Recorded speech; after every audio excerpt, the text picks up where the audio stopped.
이렇게까지 시간관이 밀착 감시를 하는데 일탈을 감행한 세자는 없었나요?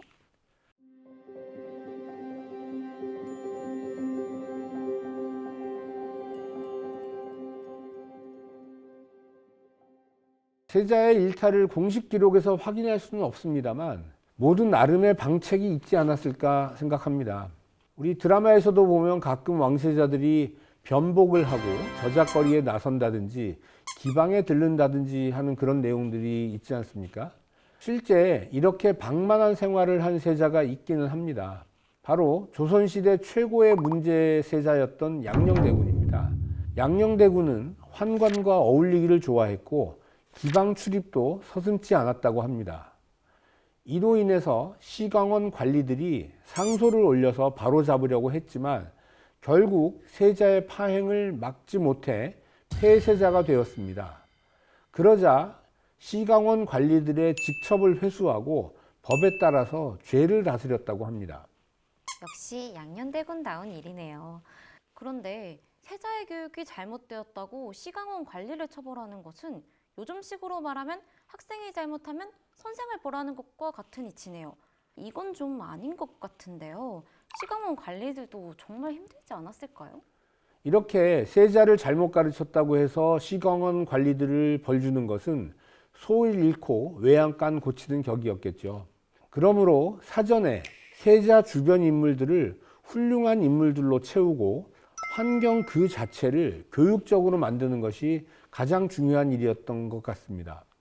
이런 이유로 세자를 수행하는 관원과 궁인은 더욱 엄격하게 선발하게 되었습니다. 이제 세자가 어떤 책으로 공부했는지 한번 알아보도록 하겠습니다. 국왕의 학문을 성학이라고 한다면 왕세자의 학문은 예학이라고 합니다. 그러나 예학이 성학과 다른 것이 아니라 국왕과 왕세자의 신분에 따라서 호칭을 달리한 것뿐이었습니다. 왕세자가 수업을 시작할 때는 스승을 예로 맞이하였는데 이를 서연진강의라고 합니다.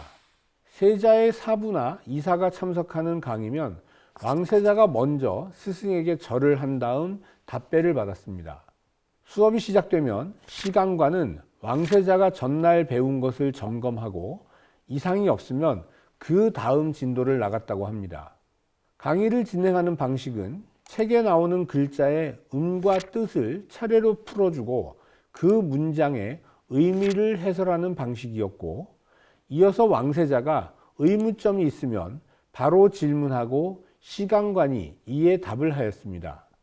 재미있는 것은 시강관과 왕세자의 거리입니다. 이들은 한 길, 즉 약 3m 정도 되는 거리를 두고 수업을 하는데 이것을 함장이라고 합니다. 이는 당시 스승과 제자 사이의 관례였다고 합니다. 물론 어린아이일 때는 보양관이 무릎에 앉혀놓고 가르치기도 했겠지만 이렇게 거리를 정해둔 것은 스승의 그림자도 밟지 않는다는 것과 같이 스승에 대한 예를 갖추는 방법이었습니다. 시강원의 강의 방식은 법강과 회강으로 구분할 수 있는데 법강은 정규 수업을 말하는 것이고 회강은 이를 시험하는 자리입니다. 이외에 수시로 시강관을 불러서 공부하는 소대와 야대가 있습니다. 법강은 배우는 과목 수에 따라서 단강, 겸강, 증강으로 구분되는데 단강은 한 과목만 배우는 것으로 소학, 효경, 동몽선습 등 왕세자가 처음 학문을 배우기 시작할 때 진행하는 방법입니다. 겸강은 왕세자가 기초적인 학문을 습득한 후에 2가지 이상의 과목을 배우는 것으로 주로 소대와 야대를 통해 진행되는데 역사서를 배웠다고 합니다. 증강은 한 번 배운 과목을 시간이 지난 후에 다시 배우는 방법입니다. 이에 해당하는 과목은 제왕학의 필수 과목인 사서와 서경이었습니다. 정규 수업인 법강에서는 주로 경서를 가르쳐 덕성을 함양하게 하였고, 비정규 수업인 소대와 야대에서는 중국과 조선의 역사서를 습득하게 하였습니다. 왕세자가 공부하는 방식은 배강 혹은 배소라고 하여 책을 덮고 외우는 것입니다. 일반적으로 당시의 공부 방법은 모두 암기하는 것이 원칙이었고 해석은 책을 보면서 번역하는 임강을 활용하였습니다.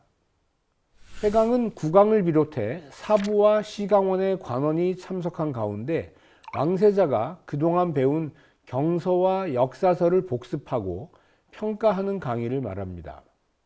매달 2일과 16일 두 차례의 회강이 있었는데 대체로 국왕이 질문을 하면 세자가 답하는 형식으로 이루어졌습니다. 듣는 제 숨이 다 차는 것 같아요.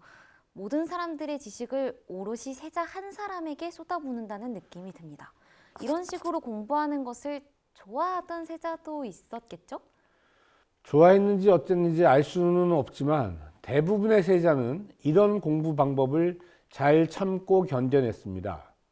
특히 정조는 세자 시절 누구보다도 열심히 학문을 닦았고 왕위에 오른 후에는 경연 자리에서 대신들을 가르칠 정도였다고 하니까요. 이 밖에 세종, 문종, 효명세자 등도 모범적인 세자 생활을 했던 분들이었습니다.